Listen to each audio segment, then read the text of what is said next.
এশার সালাতের আগে মুলক পড়ে নিন, এশার সালাতের পরে মুলক পড়েন, পড়ে ঘুমিয়ে যাবেন ডান কাতে, দেখবেন এমনিতে রাত 2টা 3টায় ঘুম ভেঙে গেছে।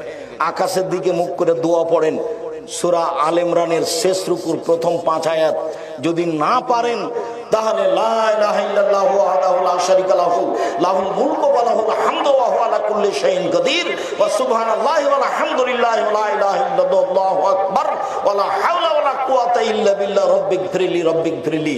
এখন যা বলবেন সেটাই কবুল হবে, যা বলবেন সেটাই কবুল হবে। হাদিস তো বুখারী মুসলিম। কিছুই যদি না পারেন, সুন্দর করে ওযু করে 2 রাকাত সালাত আদায় করে আল্লাহকে বলেন আমি এটা চাচ্ছি। হাত তুলে বলেন, এভাবে তুলতে পারেন, এটা স্বাভাবিক। আর যদি এখনই নিতে হয় তাহলে এভাবে উঠাতে হবে যেন বগলের শুভ্রতা দেখা যায়। আব্দুর রাজ্জাক সাহেব, আপনারা যে বলছেন হাত তুলে দোয়া চলবে না,